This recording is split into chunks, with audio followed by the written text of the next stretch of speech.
They didn't just leave her to freeze on that mountain. They were watching. Through thermal drones, encrypted channels, deep inside a private command room carved beneath layers of steel and silence, waiting for one confirmation. Ava Reynolds was no longer moving.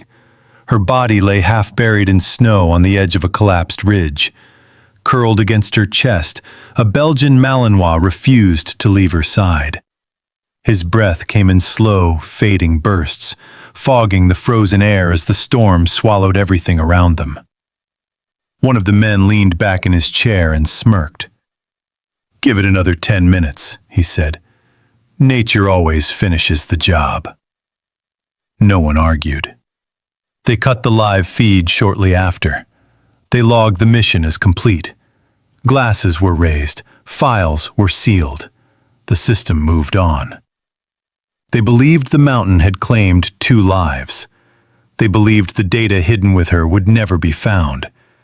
They believed the truth would stay buried beneath miles of snow. But they were wrong. The mountain did not answer right away. For several long minutes after the feed went dark, the storm continued its indifferent assault. Wind carving through rock, snow swallowing edges, silence stretching over everything like a verdict already passed. But something moved. High above the ridge, a faint red pulse blinked once. Then again. It was weak, intermittent, almost lost beneath the noise of the storm. But it was there. Ethan Cole noticed it because he was the kind of man who didn't ignore weak signals. He stood inside a cramped alpine rescue cabin perched along the western edge of the Colorado Rockies, one gloved hand resting on a battered radio console that had seen more winters than most men survived. The room smelled faintly of diesel, old coffee, and damp wool. Outside, the blizzard hammered the structure like it had something personal to settle. Ethan was 39, tall and broad-shouldered, built like someone who had spent more years carrying weight than talking about it. His dark hair was cut short, streaked slightly at the temples with early gray. A thin scar ran along his left eyebrow, just enough to catch light at the wrong angle. His eyes were a cold, steady blue, alert, controlled, the kind that never fully relaxed even when the world was quiet. People in the rescue unit called him dependable. People who knew him before called him something else, stubborn maybe, or haunted. 5 years earlier, Ethan had led a rescue mission in similar conditions. One bad call, one misread signal, 2 people dead, one of them his closest friend. Since then, he trusted signals more than instincts. And tonight, the signal was wrong. He leaned closer to the console, adjusting the frequency with slow precision. Static cracked through the speaker, sharp and uneven. Then, barely audible, a pulse. "Beacon active." Ethan frowned. Emergency beacons didn't whisper. They screamed. This one sounded like it was dying. Behind him, a chair scraped lightly against the wooden floor. "Still picking up ghosts?" a voice asked. Logan Pierce stepped into the dim light, shrugging off a snow-dusted jacket. He was in his early 30s, lean and slightly taller than Ethan, with sandy blonde hair that refused to stay neat, and a permanent half-smile that disappeared the moment things got serious. His green eyes carried a restless energy, sharp, quick, always calculating. Logan had a reputation for being reckless. Ethan knew better. He was just faster at making decisions most people hesitated on. "Not ghosts," Ethan said quietly. "Listen." Logan leaned over the console. The static buzzed, then dipped. The pulse flickered again, weak, uneven, but real. Logan's expression shifted instantly. "That's not a standard distress ping," he said. "I know." "Could be interference." "Could be," Ethan replied. Then, after a beat, But it's not. Logan exhaled slowly, running a hand through his hair. Where? Ethan turned the small radar screen toward him. A blinking dot struggled against a storm-distorted grid, barely holding position. North Ridge, Ethan said. Near Black Hollow Pass. Logan's eyebrows lifted. That area's unstable, he said. Half those slopes collapsed last winter. Ethan nodded. Yeah. They both knew what that meant. If someone was out there, they weren't supposed to be. Miles away, in a dim apartment lit only by the glow of 3 monitors, Emma Cole froze mid-keystroke. Emma was 32, with sharp brown eyes that rarely missed patterns, and dark hair pulled into a loose, messy bun that suggested she hadn't slept properly in days. She was smaller than her brother, but there was nothing fragile about her. Her posture was tight, focused, like someone constantly bracing for the next discovery to matter more than the last.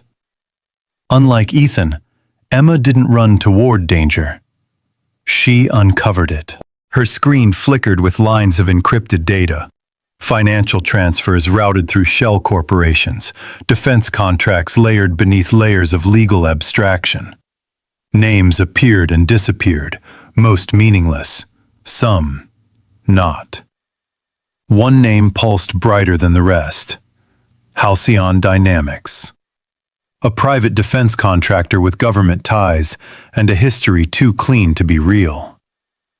Emma narrowed her eyes. That's not right, she murmured. She tapped into another data set, satellite activity logs, restricted but not unreachable. A cluster of signals caught her attention. Unusual activity, high encryption, remote access nodes. Colorado. Her fingers stopped. Ethan, she whispered under her breath, though he couldn't hear her. Back on the mountain, Ethan was already moving. Within minutes, the rescue snowcat roared to life, its engine cutting through the storm with mechanical defiance. The vehicle lurched forward, headlights slicing narrow tunnels through the white chaos ahead. Logan handled navigation, eyes locked on the shifting terrain display. You sure about this? He asked over the noise. Ethan didn't hesitate.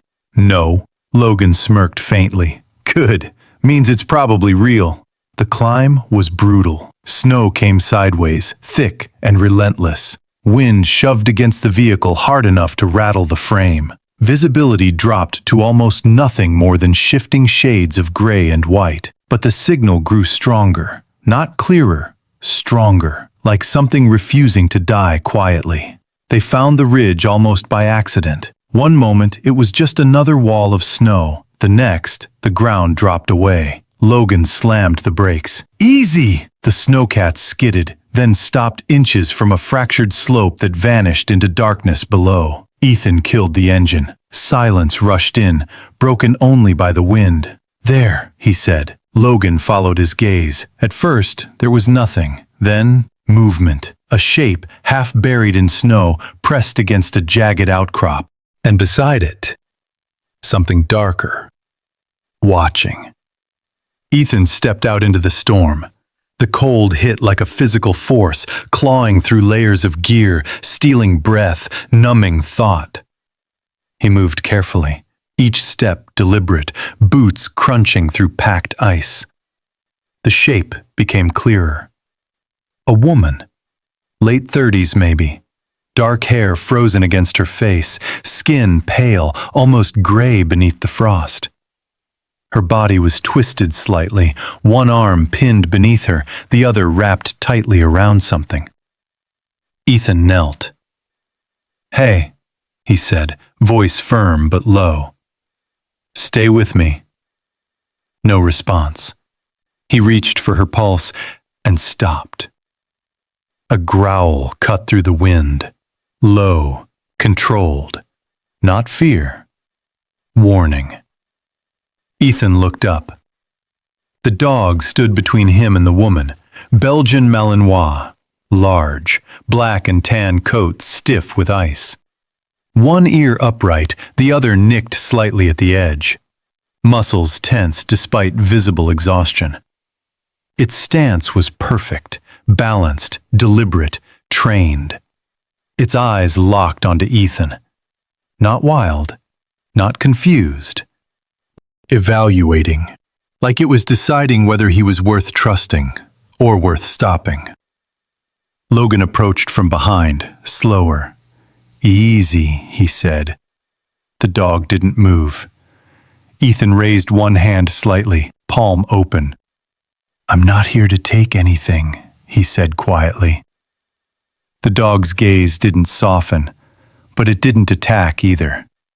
Behind it, the woman's fingers tightened weakly in the dog's harness.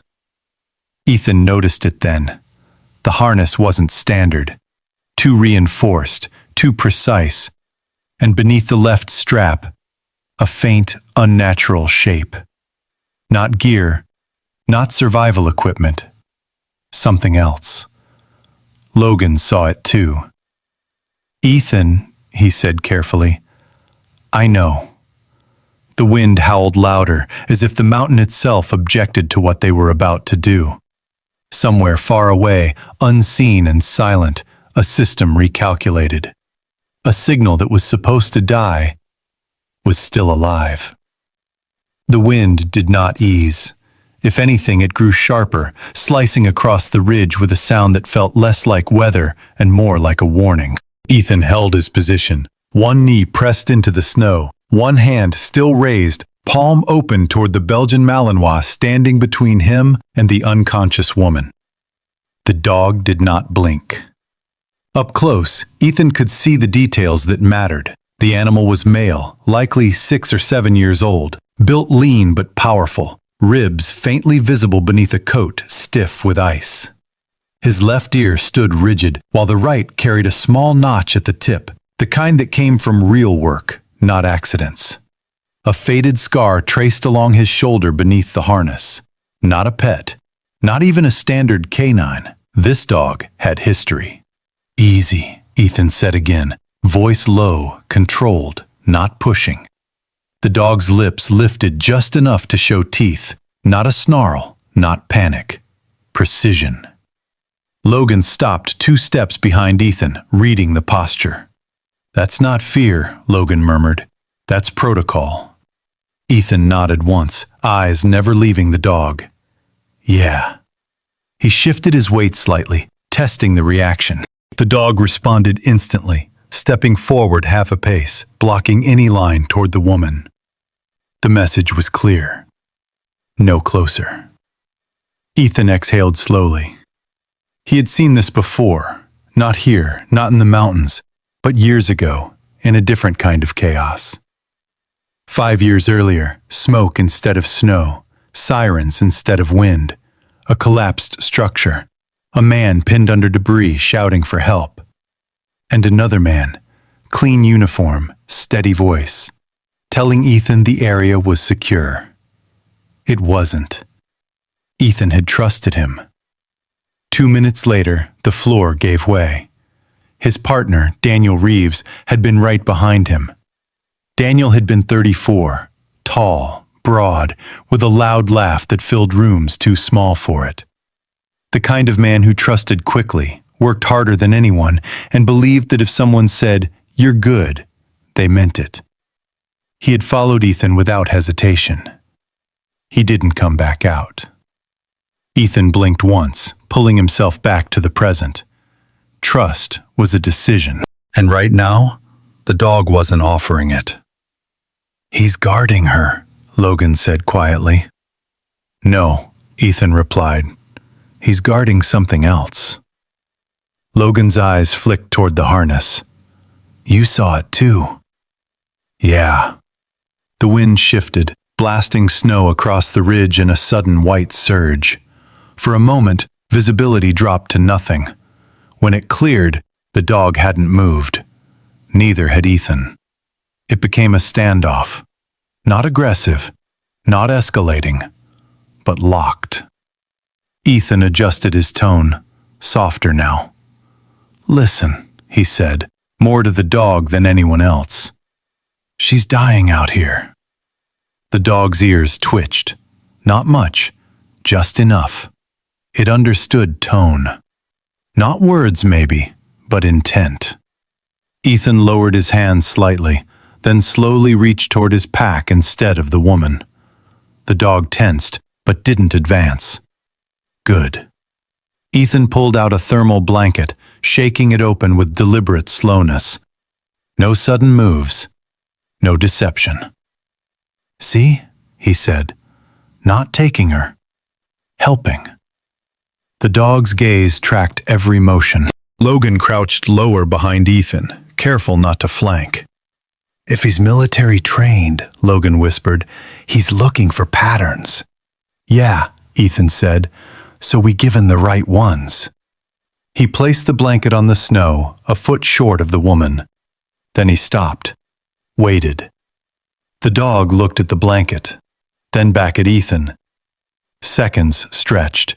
The storm howled around them, but inside that small circle of tension, everything slowed.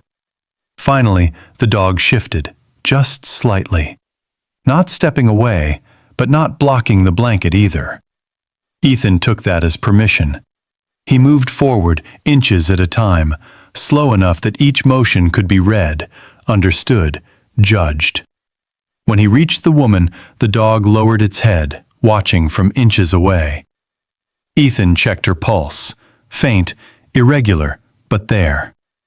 "She's alive," he said. Logan exhaled. "Barely." Ethan nodded, already working. He wrapped the thermal blanket around her torso, careful not to disturb her grip. Her fingers were locked into the harness, frozen in place by both cold and intent. Even unconscious, she wasn't letting go. "That's not just instinct," Logan said. "No." Ethan's eyes flicked again to the harness. "That's training." The dog made a low sound, not a growl this time, something quieter. Tension easing, but not gone. "What do we do?" Logan asked. Ethan didn't answer right away, because the truth was, he didn't know. Every instinct said stabilize, extract, move fast, but the dog changed the equation, and that harness made it worse. Miles away, Emma Cole leaned closer to her screen, heart rate picking up as new data populated in real time. She had rerouted a satellite sweep through a back door she definitely wasn't supposed to have, filtering for encrypted bursts tied to Halcyon dynamics. What she found made her sit up straight. "No way," she whispered. Transaction logs, fragmented, buried under layers of shell accounts, but the pattern was there. Payments routed through 3 dummy corporations, all converging near a geographic cluster. Colorado Rockies. Same region, same window of time. "Ethan, what did you just walk into?" she muttered. She pulled up another data set, emergency signal interference logs, and there it was. A suppressed beacon frequency, not just weak, actively dampened. Someone hadn't just let that signal fade, they tried to bury it. Emma's jaw tightened. Okay, that's not an accident. Back on the ridge, Ethan made his decision. "We move her," he said. The dog's head snapped up, instantly alert again. Ethan didn't rush. "Together," he added, voice steady. "All of us." He looked directly at the dog. "You hear me?" For a moment, nothing happened. Then, slowly, the dog stepped back half a pace. Not much, but enough. Logan blinked. "Did he just—" "Yeah," Ethan said quietly. "He did." Carefully, Ethan lifted Ava's upper body. She was lighter than he expected. Not weak, just worn down, like someone who had been running too long. The dog stayed close, pressed against her side, never breaking contact. As they began to move, Ethan felt it again, that shift in the air. Not the storm, something else.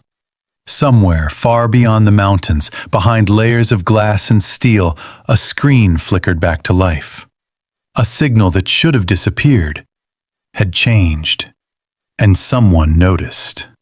Back on the ridge, Ghost, the name Ethan didn't know yet, kept his eyes on Ethan the entire time. Not trusting, not relaxed, but allowing. For now. The descent from the ridge was slower than it should have been, not because of the storm, but because of the dog. Ethan felt it with every step. Ghost, though he still didn't know the name, moved like a second shadow attached to the woman, adjusting constantly, watching angles, reading distance. Not just guarding her, managing the situation.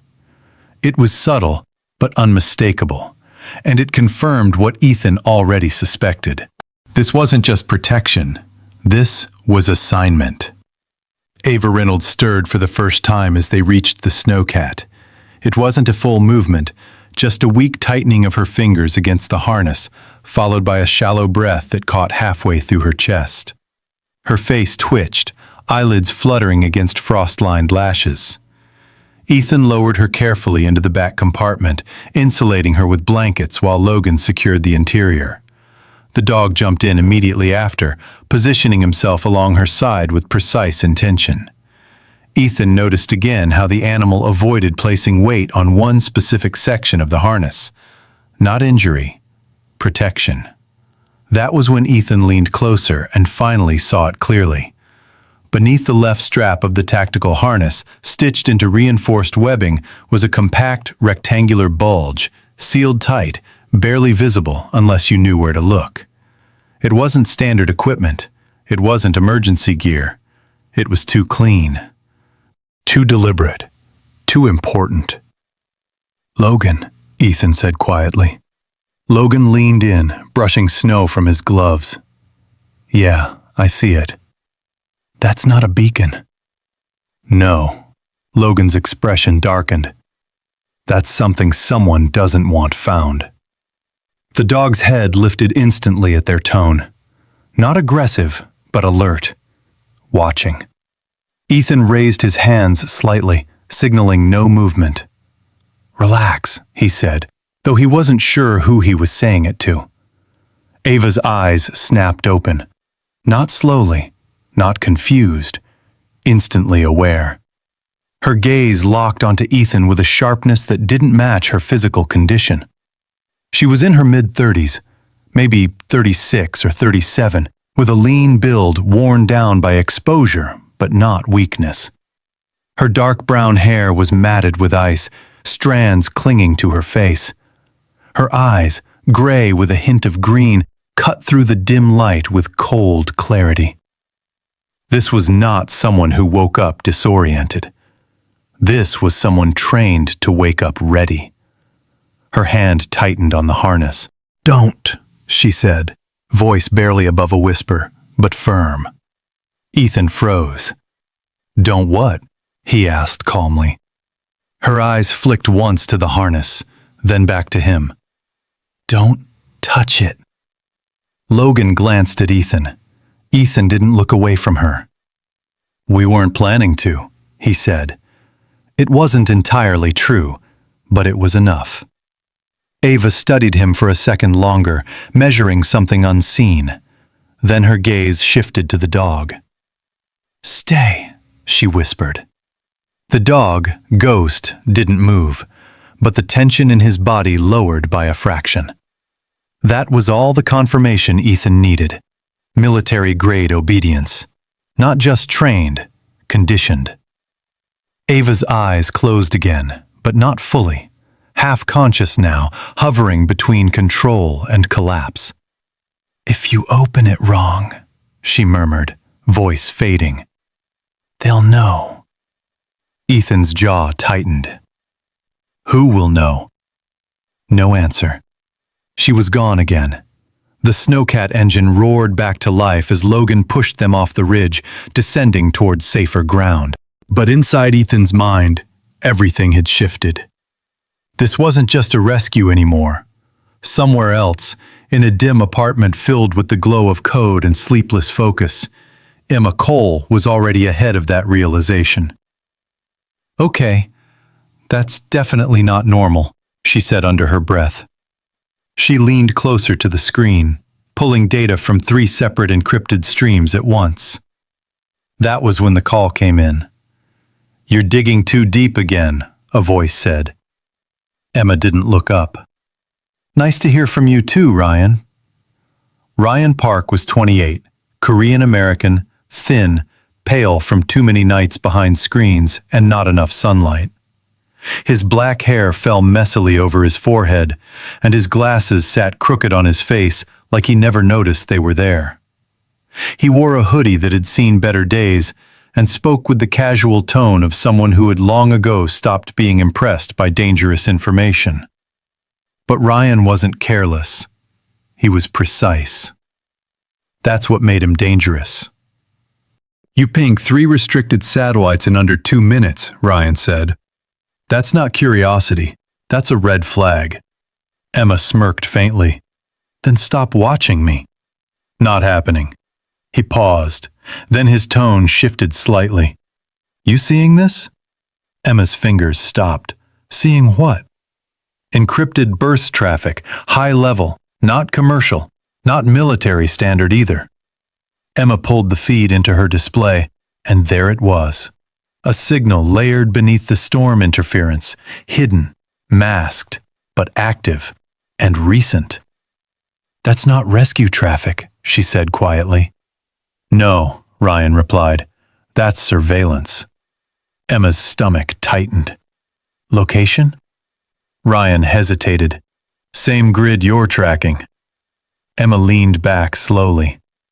"Ethan." Back on the mountain road, Ethan drove in silence, eyes locked on the narrow path ahead. Snow whipped across the windshield, but his focus wasn't on the storm anymore. It was on the pattern. Because now there was one. A weak signal that shouldn't exist. A woman who knew exactly what she was protecting. A dog trained like a military asset. And a device that could trigger something just by being opened wrong. "We're not alone out here," Logan said quietly, breaking the silence. Ethan didn't respond right away. Then, "No." Logan tapped the dashboard display. "We just got a ping." Ethan's eyes narrowed. "From where?" Logan turned the screen slightly. "Rescue Command rerouted a second team to this sector." Ethan's grip tightened on the wheel. "Why?" Logan shook his head. "Didn't say, just marked it as priority response." Ethan exhaled slowly. That didn't make sense. Not with the signal as weak as it had been. Not unless someone else had flagged it, or already knew about it. In the back, Ghost lifted his head again, ears angling towards something Ethan couldn't hear yet. Ava didn't move, but her hand never left the harness. The storm outside didn't change, but something inside it had. And Ethan knew whatever was coming next wasn't here to help. The storm didn't weaken, but the road did. Ethan felt it through the steering column first, the subtle shift in resistance, the way the snowcat's tracks struggled for grip along a narrowing pass that cut between 2 steep walls of rock. Visibility was still barely 20 feet, just enough for the headlights to carve out a tunnel of gray-white uncertainty. But something else had changed. Ghost noticed it before anyone else. The Belgian Malinois lifted his head slowly from beside Ava, his body tightening in a way that wasn't about pain or cold. His ears angled forward, not toward the front of the vehicle, but slightly to the right, as if tracking something moving parallel to them beyond the storm. His breathing slowed. Focus sharpened. He wasn't reacting. He was anticipating. Ethan saw it in the rearview mirror. "What is it?" Logan asked. Ethan didn't answer immediately. He had learned, the hard way, that when trained animals shifted like that, they weren't guessing. They were reading something real. "He hears something," Ethan said finally. Logan leaned closer to the side window, wiping condensation with his sleeve. "I don't see anything." That doesn't mean it's not there. Ghost let out a low, controlled growl. Not loud, not panicked, just enough to signal a change in threat level. Ava stirred again, her eyes opening halfway, disoriented for only a fraction of a second before clarity returned. She followed the dog's gaze instantly. "Stop the vehicle," she said, voice weak but urgent. Ethan didn't hesitate. He slowed the snowcat, easing it toward the edge of the pass. "What do you see?" he asked. Ava didn't answer right away. Her eyes moved slowly, scanning the storm, not for shapes, but for patterns. That was when Logan saw it. A flicker of light, then another. Headlights. Approaching fast from the opposite direction. "There," Logan said. "Another team." Ethan's grip tightened on the wheel. That was quick. Too quick. The second vehicle broke through the storm moments later, a heavy-duty rescue truck marked with standard mountain response insignia. It slowed as it approached, tires grinding against packed snow before coming to a controlled stop about 30 feet ahead of them. For a second, everything looked normal. Then Ghost's growl deepened. Ava's voice cut through the moment. "That's not a rescue team." Logan frowned. "How can you tell?" Ava's eyes didn't leave the truck. "They're too clean." Ethan saw it then. The vehicle looked right, but not lived in. No snow buildup along the lower panels, no ice forming on the wheel wells. It had been moving too recently, too deliberately. The driver's door opened. A man stepped out, tall, broad, wearing standard rescue gear, but it fit him too well, like it had been issued, not worn. His face was sharp, mid-40s, with close-cropped dark hair and a trimmed beard. His movements were calm, controlled, efficient. Not the rushed urgency of someone responding to an emergency. This man wasn't here to save anyone.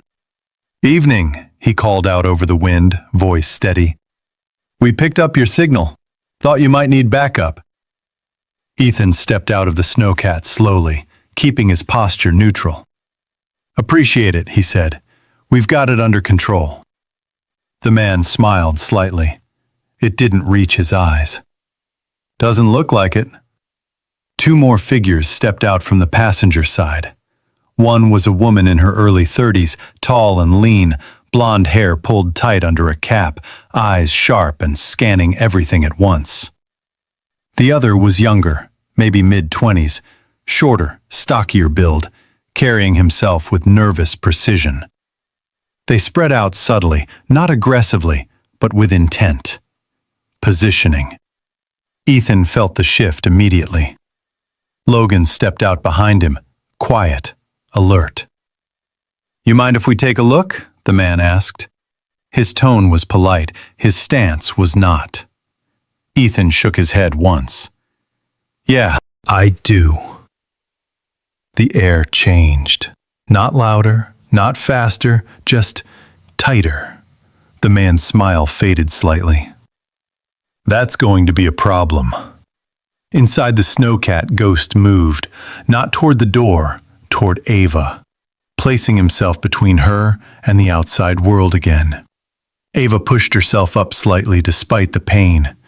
"Ethan," she said quietly, "if they get the device—" She didn't finish the sentence. She didn't have to. Ethan understood.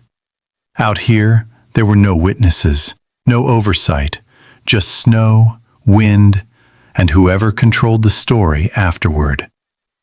He looked back at the man. "We're leaving," Ethan said. The man's eyes flicked once to the snowcat, then back, calculating distance, timing. "I wouldn't recommend that." Ethan didn't respond. He moved, fast. He pivoted back into the snowcat, slamming the door shut behind him. "Logan, now!" Logan didn't hesitate. He jumped in, already reaching for the ignition override. The engine roared to life. Outside, the man's expression didn't change, but his hand moved. A subtle signal. The younger one stepped forward, reaching inside his jacket. "Go!" Ethan shouted. Logan slammed the throttle. The snowcat lurched forward, grinding past the narrow gap between the two vehicles. Something struck the side panel, a dull, metallic impact, but not enough to stop them. The storm swallowed them again within seconds. Behind them, the fake rescue team didn't chase immediately. They didn't need to. They already knew where Ethan was going. Miles away, Emma Cole's screen flickered, then glitched. She frowned, tapping rapidly through her system. "Ryan, you seeing this?" Silence. Then static. Then Ryan's voice, tight, focused. "Yeah, you've got company." Emma's pulse spiked. What kind of company? The kind that doesn't knock. Her system pinged again. Unauthorized access attempt. Deep, aggressive, not probing, breaking. Emma's fingers flew across the keyboard. "They're tracing me," she said. Ryan exhaled sharply. "Yeah." And they're not subtle about it. Emma shut down 2 terminals, rerouting her connection through a secondary node. "How close?" Ryan paused, then, "Closer than you want." Emma leaned back, eyes narrowing. "Good," she said quietly. "Let them come." Back in the snowcat, Ethan didn't slow down. The path ahead was worse, steeper, less stable, but it was the only direction that wasn't controlled by whoever those people were. Ghost stayed pressed against Ava, eyes open, tracking every movement of the vehicle. He hadn't relaxed once, not since before the headlights appeared. Ava closed her eyes briefly, then opened them again. "They won't stop," she said. Ethan nodded. "I know."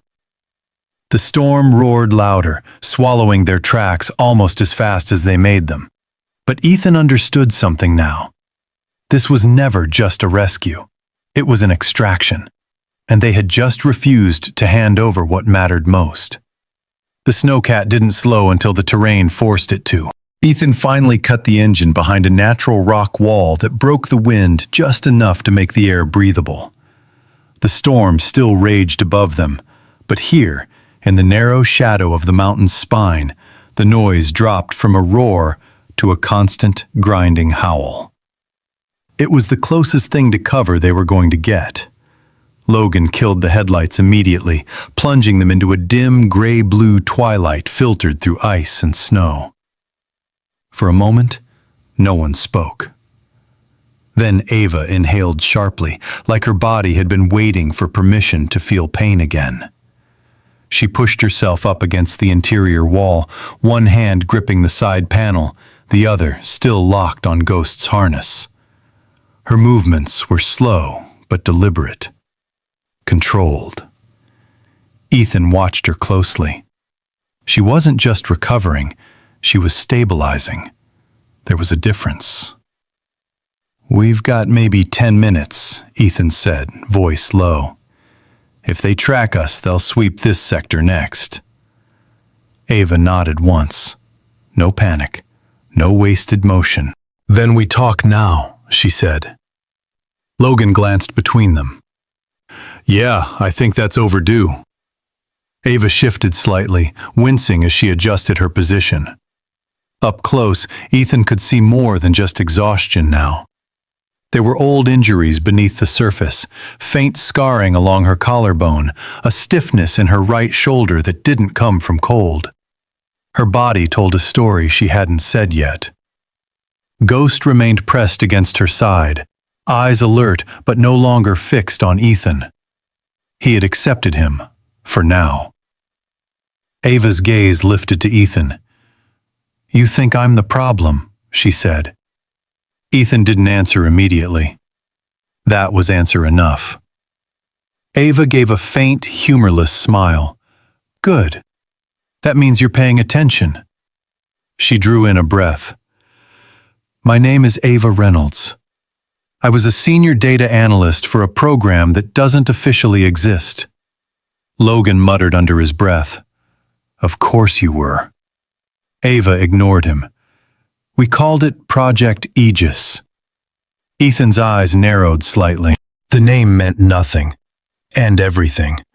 Programs like that didn't show up in briefings. They showed up in consequences. "What kind of program?" Ethan asked. Ava looked down briefly at Ghost, her hand resting against the harness as if grounding herself. "Target validation," she said. "We didn't pull triggers. We verified who deserved to be in front of them."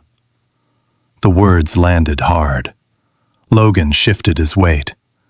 "You mean, you picked people?" Ava's eyes flicked to him. "No, I confirmed them. That's how they justified it." Silence settled in. Ethan felt something tighten in his chest. Not shock, recognition. He had seen systems like that before. Layers of separation designed to make responsibility disappear. "What changed?" he asked. Ava's expression hardened slightly. Not defensive, resolute. The data stopped matching the narrative. She leaned her head back against the metal wall, eyes unfocused for a moment, not lost, just remembering. At first, it was small inconsistencies, financial anomalies, travel records that didn't align, targets flagged as high risk who had no operational footprint. Logan frowned. "Bad intel?" Ava shook her head slowly. "No. Clean intel. Too clean."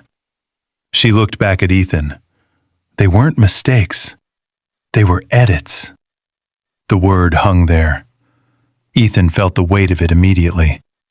Ava continued, voice steady despite the strain. People weren't being targeted because they were threats. They were being removed because they were inconvenient. Whistleblowers, auditors, contractors who asked the wrong questions. Logan exhaled sharply. "Jesus." Ava's gaze didn't shift. "We were told we were protecting national security. But what we were actually doing," she paused, jaw tightening, "was protecting the people who controlled it." The storm outside surged again, rattling the vehicle like a distant echo of something larger.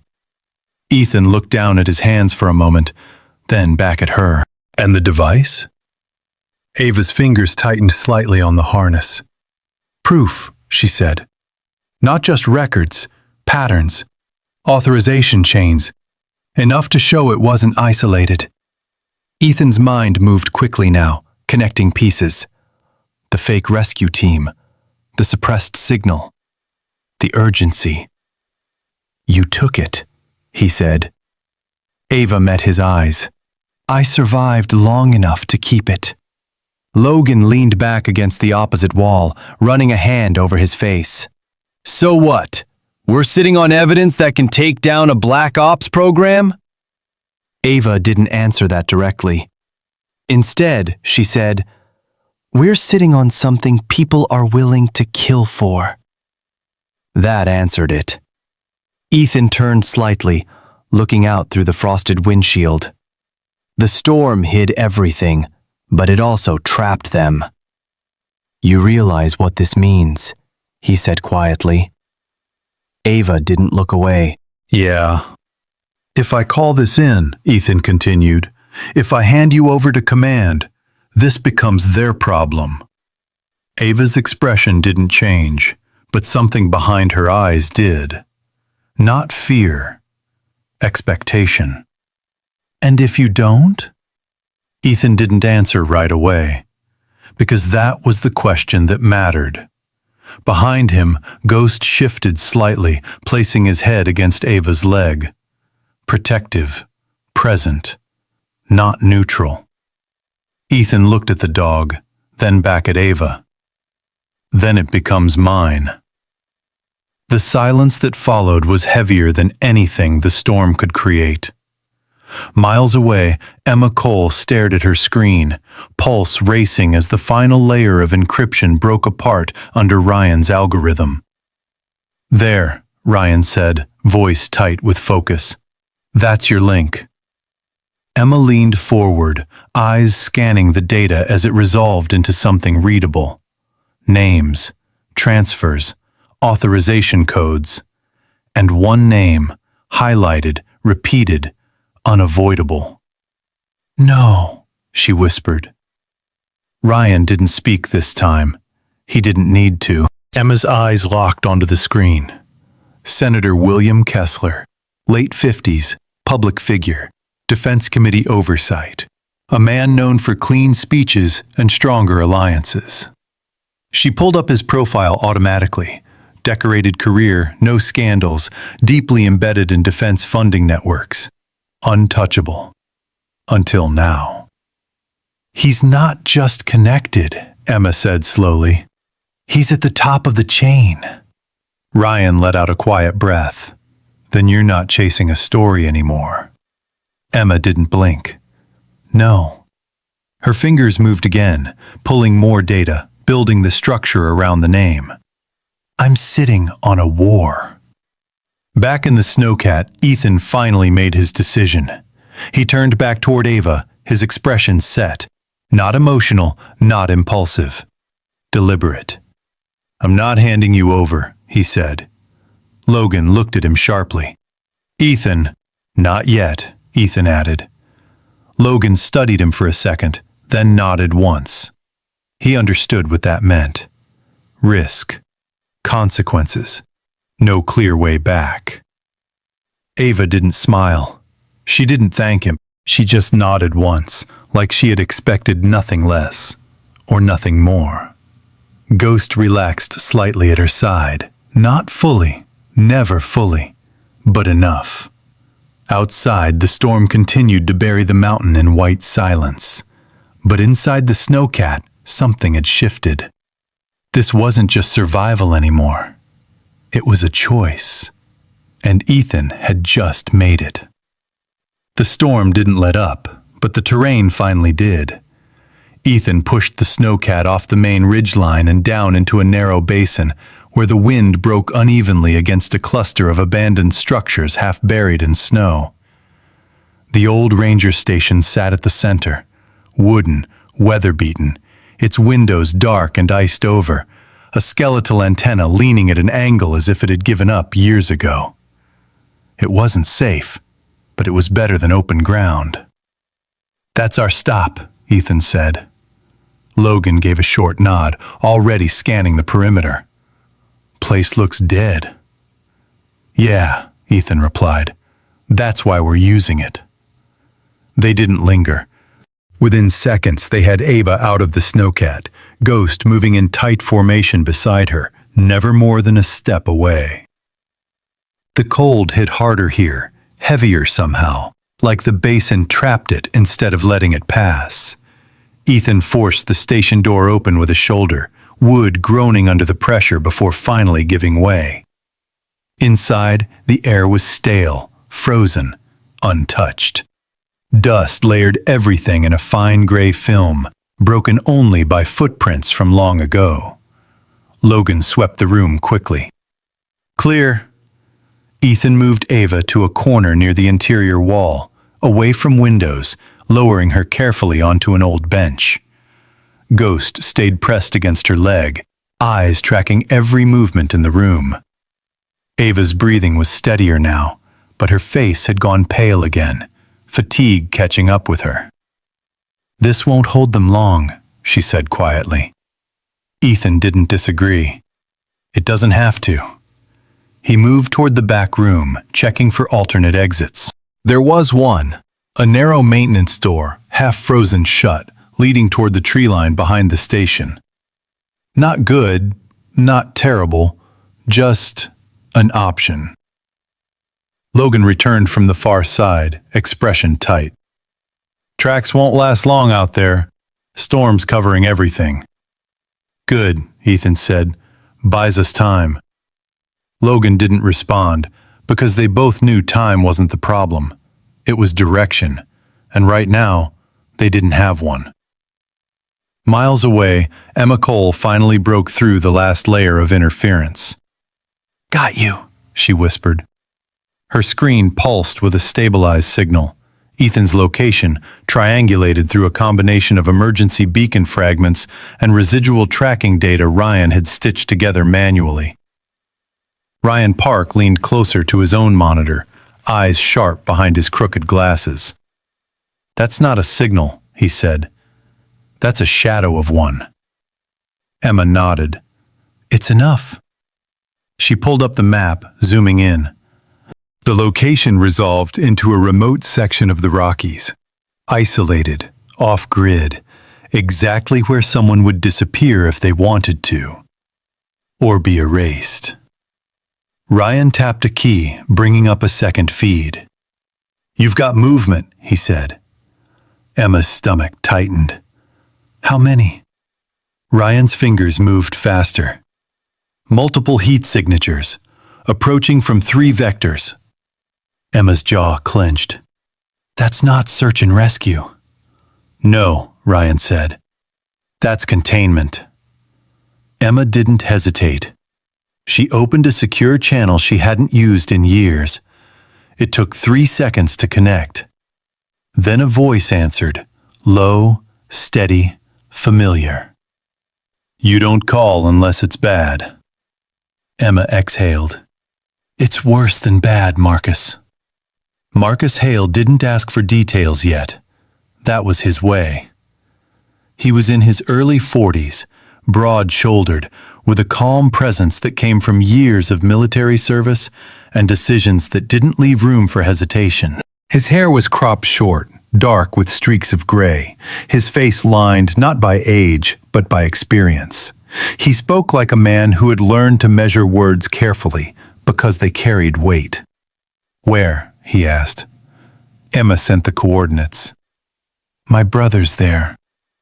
A pause, then, "On my way." Back at the ranger station, Ethan felt it before he saw it. The shift, the quiet. The storm didn't stop, but something inside it did. Ghost reacted instantly. His head snapped toward the front door, body lowering slightly, muscles coiling. Not panic, anticipation. Ava saw it too. "They found us," she said. Logan moved to the window, peering through a narrow gap in the frost. "I don't see—" He stopped. Movement. Tree line. Ethan crossed the room in 2 steps. Outside, barely visible through the swirling snow, shadows moved. Not random, not searching. Advancing. "How many?" Ethan asked. Logan squinted. "At least 4, maybe more behind them." Ava closed her eyes briefly, then opened them again. No fear. Just confirmation. "They're not rushing," she said. "They don't need to." Ethan nodded. That was worse. Rushing meant mistakes. This was control. He turned back into the room. "We don't hold this position." Logan frowned. "Then what?" Ethan glanced toward the back exit. "We move before they close the ring." Ghost shifted closer to Ava, as if already understanding the plan.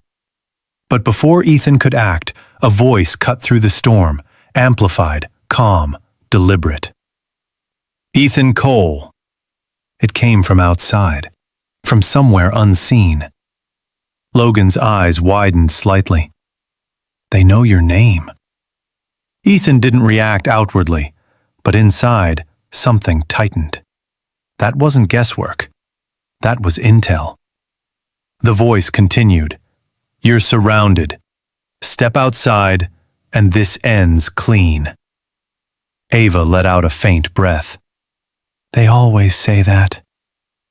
Ethan moved toward the back door. "Yeah," he said. "They always lie." He forced the door open, cold air rushing in like a physical wave. Beyond it, the slope dropped toward a dense patch of trees.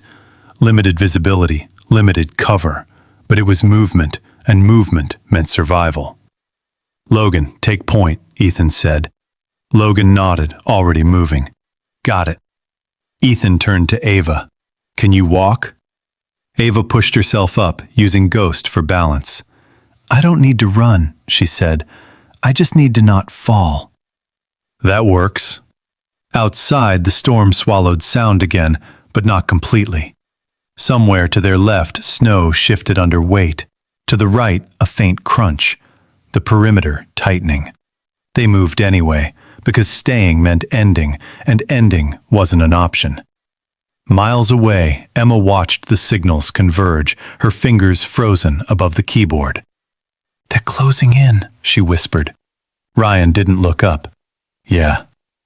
Emma swallowed hard. "Marcus better move fast." Back in the mountains, another figure moved, unseen, approaching from a different direction. Marcus Hale didn't rush. He never did. But he didn't stop either.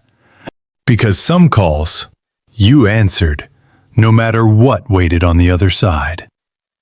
And inside the storm, the trap was almost closed. The trees swallowed them, but not completely. Ethan felt the perimeter tighten with every step down slope, the storm masking sound, but not intent. Snow dragged at their legs, branches clawed at their gear, and visibility narrowed to a shifting corridor of gray. Ghost stayed glued to Ava's left side, adjusting his pace to hers, head low, eyes scanning through the storm in short, precise arcs. He wasn't just tracking movement now, he was reading angles, predicting lines of approach. That meant the ring behind them had already closed. "We need a signal," Logan said, breath fogging hard. "Not a beacon," Ava replied immediately, voice thin but certain. "Anything active gets flagged." Ethan nodded once, already thinking. "Then we don't broadcast. We piggyback." Logan shot him a look. "On what?" "On something they already expect to see," Ethan said. He scanned the terrain ahead and spotted it. A rusted communications relay tower partially collapsed into the tree line, its base cabin caved in, but the mast still standing at an angle. Old infrastructure, abandoned, but not dead. "There," Ethan said. "If there's any residual power, we can push a burst through the old relay path. It'll look like noise." Ava followed his gaze and nodded faintly. "Short window," she said. "One shot." They moved toward it, Ghost accelerating slightly, then slowing, constantly recalibrating. The cabin door was gone, the interior a mess of broken panels and exposed wiring. Logan swept the space in seconds. "Clear." Ethan dropped to one knee at the control box, tearing open the panel with a gloved hand. Inside, the system was ancient. Manual switches, corroded contacts, a backup battery that looked like it hadn't been touched in years. "Come on," he muttered. He scraped frost from the terminals, reseated a loose cable, then flipped the main toggle. Nothing. He hit it again. A flicker. Then a faint hum.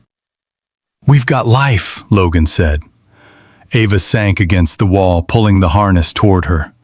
Ghost stood over her, head angled toward the tree line. The device beneath the strap was still sealed, but Ethan could see the microport now. A narrow access slit designed for a direct interface, not remote activation. "If we open it wrong," Ethan began. Ava cut him off. "We don't open it," she said. "We read it." Her fingers trembled slightly as she adjusted the strap, exposing the port without disengaging the casing. "There's a passive channel. No handshake. No return signal." Logan crouched beside Ethan, pulling a compact field tablet from his pack. "I can route through this," he said. "Keep it dumb. One-way push." Ethan nodded. "Do it." Logan connected a thin cable, his movements fast but controlled. The screen flickered, then populated with fragmented data, encrypted blocks, partial headers, timestamps. "It's there," Logan said. "But it's dense." Ava leaned closer despite the pain. "You don't need all of it," she said. "You need enough." "Enough for who?" Logan asked. Ava's eyes met Ethan's. "Someone who can't bury it." Miles away, Emma Cole made that decision for them. "I'm not waiting," she said, already moving. Ryan glanced up sharply. "If you push this live, you can't pull it back." Emma didn't slow. "Good." She isolated a segment, financial routing logs, authorization fragments, enough to suggest structure without exposing the full data set. Then she routed it through a journalist network she trusted just enough to be dangerous. "This is going to light a fire," Ryan said. Emma's eyes stayed on the upload bar. "That's the point." She hit send.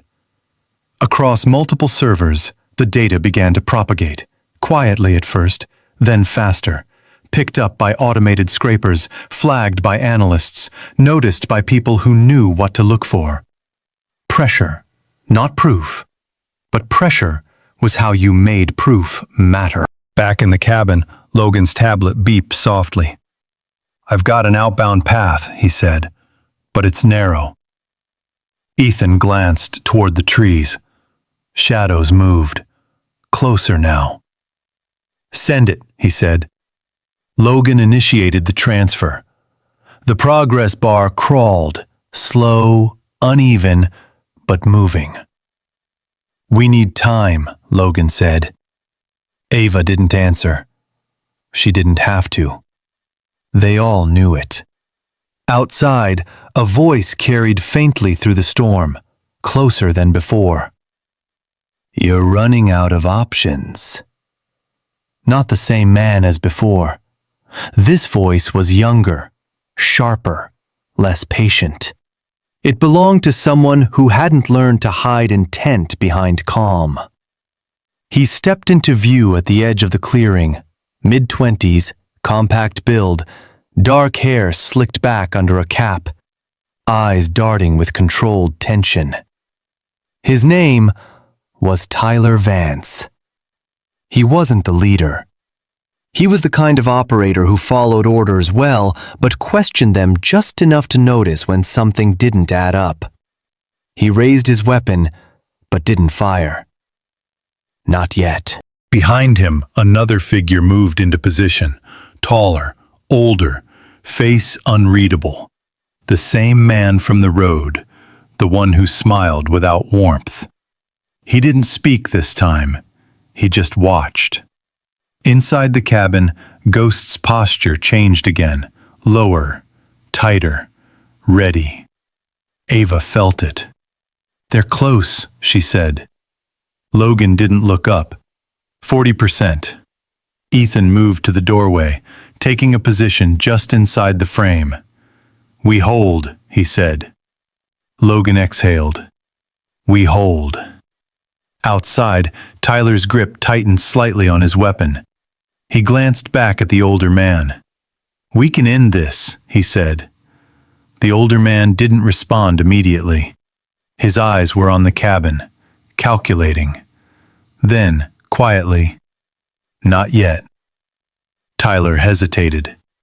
That was the moment everything shifted.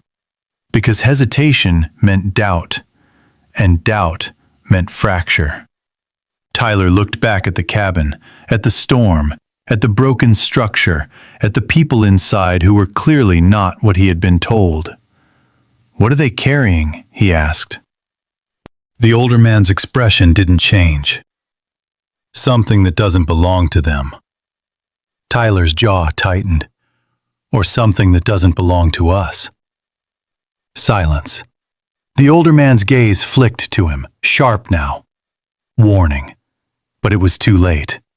The crack was there. Inside, Logan's tablet chimed again. 60%. Ethan didn't move. Ava's hand stayed on the harness, fingers pressed against the casing like she could feel the data moving through it. Ghost's eyes never left the doorway. Then Tyler made his choice. It was small, almost invisible. He shifted his stance, just enough to block the line of sight from the older man to the cabin's right flank. Just enough to buy seconds. "You're clear on the right," he called out, loud enough to sound like a tactical update, but angled just wrong. Ethan caught it immediately. So did Logan. Ava's eyes flicked toward the opening. "Go," she whispered. Ethan didn't question it. "Move," he said. Logan ripped the cable free, grabbing the tablet. 80%! Move! They broke from the cabin, cutting right into the tree line. For a second, it worked. Then the explosion hit. It wasn't large, but it was precise. A compact charge thrown low, detonating against the cabin's outer wall. The blast wave tore through the doorway, shattering wood and metal, sending debris outward in a violent arc. Ghost moved before the sound fully registered. He launched himself between Ava and the blast, body twisting mid-air to take the impact across his side and shoulder. The force threw him into the snow, rolling once before going still. "Ghost!" Ava's voice broke for the first time. Ethan grabbed her, pulling her forward. "Keep moving!" Logan checked the tablet mid-run. "Transmission still active."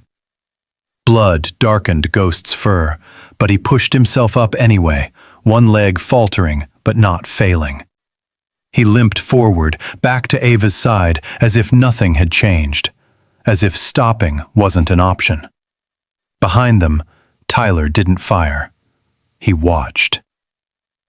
And for the first time, he didn't look like he knew which side he was on. The storm didn't end all at once.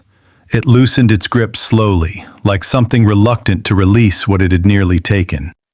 Snow still fell, but softer now, drifting instead of striking, settling instead of erasing.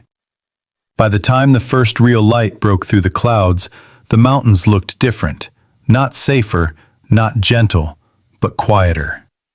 As if the violence of the night had been folded into something that could finally be seen. Ethan didn't stop running until the terrain flattened and the trees began to thin. His lungs burned, his legs felt like they belonged to someone else, but he didn't slow. Not until Logan grabbed his arm. "Ethan," Logan said, breath ragged. "Stop. Look." Ethan turned. The sound reached him first, not wind, not pursuit. Rotors. Low, steady, unmistakable. A helicopter cut through the thinning storm, dark against the pale sky, descending in a controlled arc toward the clearing ahead. Not hidden, not subtle, official. Ava followed his gaze, her body barely holding itself upright. "That's not them," she said quietly. Ethan nodded. "No, it's not." The aircraft touched down with a blast of snow, the downdraft pushing outward in a circular wave. Doors opened immediately. Personnel moved fast, but not aggressively. Structured, disciplined, real. At the front was a woman in her early 40s, tall and lean, wearing a federal field jacket over tactical gear. Her dark hair was pulled back tight, streaked with gray at the temples, and her eyes carried the kind of calm that didn't come from comfort, but from certainty. This was Director Claire Donovan. She didn't raise her voice. She didn't rush. She simply walked forward as if the situation had already been decided. "Ethan Cole," she said, her tone even. "You've had a long night." Ethan didn't lower his guard immediately. "Depends who's asking." Claire's expression didn't change. "Someone who just received your data." Logan let out a breath he hadn't realized he'd been holding. "So it went through," he said. Ava's knees gave slightly, but she didn't fall. Ghost leaned into her, holding her upright despite the blood still matting his fur. Ethan glanced at the dog. "He's still standing," he said quietly. Claire's eyes moved to Ghost, assessing. Not with sentiment, but with recognition. "That dog just saved more lives than most units manage in a year," she said. "We'll make sure he's treated like it." Medics moved in carefully, not separating Ava and Ghost, not forcing distance. They had been briefed. They understood enough to move correctly. Ava didn't resist. Not this time. She watched them, measured them, then let go, just slightly, of the tension she had carried for too long. As they lifted her onto the stretcher, her hand remained in Ghost's fur. Not holding him in place, just staying connected. "You're safe now," Claire said. Ava looked at her, eyes steady despite exhaustion. "Safe doesn't mean finished." Claire nodded once. "No, but it means you get to see what comes next." Miles away, Emma Cole stared at her screen as the first wave hit. News alerts, financial freezes, emergency hearings, names that had once been untouchable, now trending across networks that had never dared say them out loud before. Senator William Kessler's office had gone dark. 3 associated contractors had been placed under federal investigation within hours. And the data, what little she had released, had forced the rest into the open. Ryan leaned back in his chair, shaking his head slowly. "You just kicked a door open that a lot of people spent years keeping shut." Emma didn't smile. Not yet. "It wasn't me," she said quietly. "It was them." Her eyes stayed on the live feed. For the first time since this started, she allowed herself to breathe. Days later, the storm was gone. The mountains remained, but they no longer felt like a trap. They felt like distance. Necessary distance. Ethan stood outside a temporary field clinic, watching as Ghost took slow, careful steps across the packed snow. His shoulder was bandaged, one leg still stiff, but he moved with the same quiet determination that had carried him through the worst of it. Ava stood nearby, wrapped in a heavy coat, her color returning, her posture stronger. She wasn't the same person Ethan had pulled from the ridge. She was steadier now. Not because the past was gone, but because it had finally been seen. "He's healing faster than expected," said Dr. Lila Monroe, a veterinary specialist assigned to the case. She was in her late 30s, medium height, with curly auburn hair tied back loosely, and a warm but precise demeanor. Her voice carried both kindness and clinical certainty.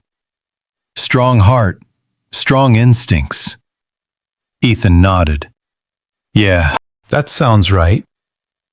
Ava stepped closer, watching Ghost as he paused, then looked back at her. "He doesn't know it's over," she said softly. Ethan glanced at her. "Maybe he does," he replied. "Maybe he just doesn't believe it yet." Ava let out a small breath, almost a laugh. "I get that."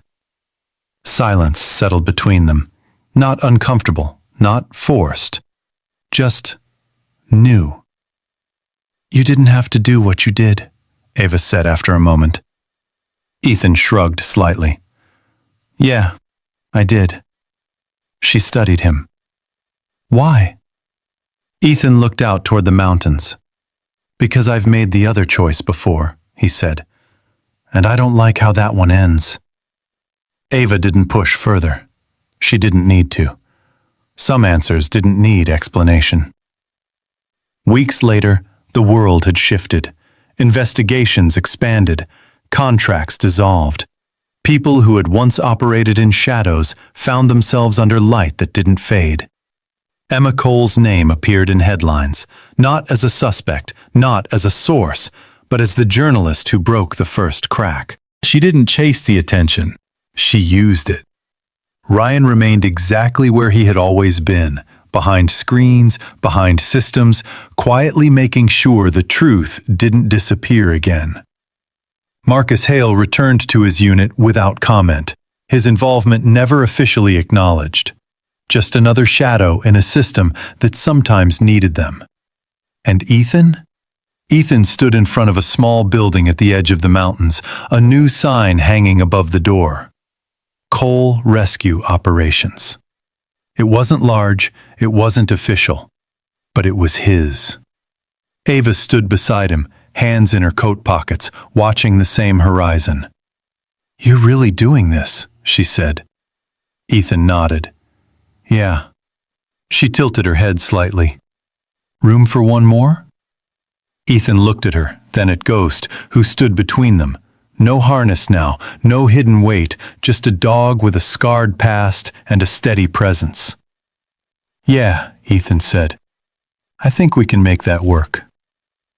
Months later, in a quiet ceremony far from cameras, Ghost received a medal. Not because he needed it, but because people needed to recognize what he had done. He stood still through it, calm, unmoved by applause, his focus always drifting back to Ava, where it had always been, where it would stay. The mountains were still cold, the world was still complicated, but something had changed. The truth hadn't been buried, and for the first time in a long time, neither had the people who carried it. Sometimes the truth doesn't come with sirens or headlines. Sometimes it comes in the form of a wounded soul that refuses to give up, or a quiet voice that keeps fighting when the world tells it to stay silent. Maybe that's the real message here. Not every storm in life is meant to destroy you. Some storms are sent to reveal what's been hidden, and to show you who you really are when everything else is stripped away. And maybe, just maybe, God places certain people, certain moments, and even certain miracles in our path, right when we need them most. So I want to ask you, what would you have done in Ethan's place? Would you have trusted a stranger or walked away? Do you believe everything in this story was just coincidence or something greater? Let me know your thoughts in the comments below. I read every single one. And if this story moved you, don't forget to like this video and subscribe to the channel, because there are many more powerful, emotional, and unforgettable stories waiting for you right here on Warm Light Tales. Stay safe, stay kind, and never ignore the signs when they appear.